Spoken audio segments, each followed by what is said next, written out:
ഞാൻ മരിച്ചു ഓൻ്റെ ഉപ്പ കരയൂലെ കൊറേ. ഓനിക്ക് സന്തോഷായിരിക്കും, പക്ഷെ എൻ്റെ ഉപ്പയും കരയൂലെ. പറയുന്ന വാക്കുകൾ നിങ്ങൾ കേട്ടോ. അവൻ ലഹരിക്ക് അടിമയാണ്. എനക്ക് എൻ്റെ ഉപ്പേൻ്റെ അടുത്ത് ഉമ്മേൻ്റെ അടുത്ത് പറയാൻ പറ്റില്ല, ഉമ്മ വേദനിക്കില്ല. ആ വീഡിയോ ഒന്ന് കണ്ടു നോക്കൂ സുഹൃത്തുക്കളെ. മോള് വന്നില്ല. പിന്നെ ആങ്ങളെയും ഭാര്യയും വന്ന ശേഷം ഓളെടുത്തു എന്ന് പറഞ്ഞാൽ അമ്മ പറഞ്ഞു ഓൾ കുളിക്കുന്നെന്ന് പറഞ്ഞു. എന്നിട്ട് ഇത്ര സമയം എന്ന് വെച്ചാൽ ഇവള് മേലേക്ക് പോയി നോക്കട്ടെ എന്ന് പറഞ്ഞിട്ട് പോയതാണ്. പിന്നെ ഉപ്പ ഞാൻ പോയിക്കാനാ നീ എൻ്റെ ഉപ്പാനത്തെല്ലാം പറഞ്ഞു കൊടുക്കണാണ്. ഓനങ്ങനെ നല്ലോനായിട്ട് ജീവിക്കണ്ടാണ്.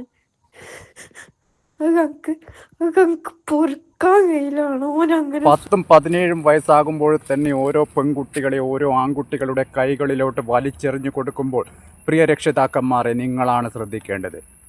നാട്ടിലെ ഉമ്മർക്ക അല്ലെങ്കിൽ ഹാജിയാർക്ക പോക്കർക്ക അല്ലെങ്കിൽ ഗോപാലട്ടെ രവിയാട്ടെ ശശിയാട്ടെ അല്ലെങ്കിൽ മുഖ്യസ്ഥൻ എന്ത് വിചാരിക്കുന്നു പറഞ്ഞിട്ട് നിങ്ങളൊക്കെ നിങ്ങളുടെ പെൺകുട്ടികളെ ഒരു തെമ്മാടിയായ ലഹരി ഭ്രാന്തൻ്റെ കൈകളിലോട്ട് ഏൽപ്പിച്ചു കൊടുക്കുമ്പോൾ നിങ്ങളൊക്കെ ഓർക്കുക. ഇവനെയൊക്കെ നിയമത്തിൻ്റെ മുമ്പിൽ കൊണ്ടുവന്നിട്ട് അഴിക്കുള്ളിലിടുകയാണ് വേണ്ടത്.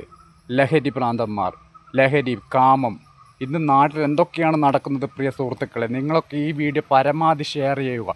അവന് കിട്ടേണ്ടതായ ശിക്ഷ കിട്ടണം.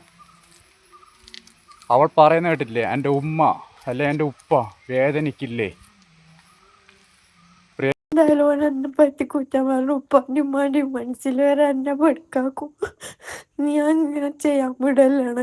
എനിക്ക് എന്നോടാ പറയാൻ കഴിയും. നീ എന്തായാലും ഉപ്പാനടുത്ത് പറഞ്ഞു കൊടുക്കണം. എൻ്റെ റൂമിൽ ആച്ചിൻ്റെ ഡ്രസ്സ് വെക്കുന്നതിൻ്റെ താഴെ കല്യാണത്തിൻ്റെ ലഹങ്ക വെച്ചതിൻ്റെ ഉള്ളോട്ടായിട്ടൊരു റെഡ് കവറുണ്ട്. അതിൽ 2 പേപ്പറുണ്ട്.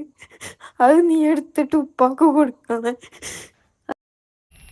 അവിടുന്ന് ഇവിടുന്ന് കടം വാങ്ങി ബാങ്കിൽ നിന്ന് ലോൺ എടുത്തുകൊണ്ട് 10ഉം 15 ആൾക്കാർക്കും ഭക്ഷണം കൊടുത്ത് വാങ്ങിച്ച് കൊടുക്കുന്ന നിങ്ങൾക്ക് നിങ്ങളെ കുട്ടിയുടെ പേരിൽ സ്വന്തം ഒരു ബാങ്ക് അക്കൗണ്ട് തുടങ്ങി അവിടെ ഒരു ഇൻവെസ്റ്റ് നടത്തിയിരുന്നെങ്കിൽ ഈ കുട്ടിക്ക് ഇങ്ങനത്തെ ഒരു അനുഭവം ഉണ്ടാകില്ലായിരുന്നു. അതൊക്കെ പൊറുക്കാൻ കഴിയിലാണ് ഓനങ്ങനെ സുഖിക്കണ്ടാണ്. അന്നെ ഇല്ലാണ്ടാക്കിയിട്ടും സുഖിക്കണ്ടാണ്. ഓരോന്ന് പറഞ്ഞ് പേടിപ്പിച്ചിട്ടും ചീത്ത വിളിച്ചിട്ടും ഇങ്ങനെ നിൽക്കാനൊക്കെ കഴിയുന്നില്ല. നീ എന്തായാലും ചെയ്ത് തരണം ഉപ്പാനോട്. ഉപ്പയും എന്നെ പഠിക്ക് വിചാരിക്കുമ്പോൾ ഓൻ എന്തായാലും ഓൻ എന്നെ പറ്റി കുറ്റം പറഞ്ഞു. ഉപ്പാൻ്റെയും ഉമ്മാൻ്റെയും മനസ്സിൽ വരെ എന്നെ പഠിക്കാക്കും. നീ അങ്ങനെ ചെയ്യാൻ വിടലാണ്. എനിക്ക് എന്നോടാ പറയാൻ കഴിയും. നീ എന്തായാലും ഉപ്പാനടുത്ത് പറഞ്ഞു കൊടുക്കണം. സമൂഹത്തിന് തന്നെ നാണം കേട് വരുത്തുന്ന അറം പറ്റുന്ന പ്രവൃത്തികളിൽ ഇന്ന് ലോകം മുഴുവൻ കണ്ടുവരുന്നത്. പ്രിയ സുഹൃത്തുക്കളെ, ഇനിയെങ്കിലും ഈ നാട് എങ്ങനെയെങ്കിലും ഒന്ന് രക്ഷപ്പെടാൻ വേണ്ടി നിങ്ങളൊക്കെ പ്രാർത്ഥിക്കുക. ഈ വീഡിയോ പരമാവധി ആൾക്കാരിലേക്കോട്ടൊന്ന് ഷെയർ ചെയ്യുക. അവന് നിയമപരമായ ശിക്ഷ എത്രയും പെട്ടെന്ന് കിട്ടട്ടെ എന്ന് പ്രാർത്ഥിക്കുന്നു. ലോക ക്രിമിനലായ അവൻ ആഴ്ചക്കാഴ്ചക്ക് നാട്ടിൽ വരുന്നാണ് പറയുന്നത്. ഇതൊന്നും ഒരാളെ ശ്രദ്ധയിലും പെട്ടിട്ടില്ലേ? നിങ്ങളുടെ നാട്ടിൽ ആണുങ്ങൾ എന്ന് പറഞ്ഞ ഒരാളില്ലേ? അറിയാൻ പറ്റായിട്ട് ചോദിക്കുകയാണ്.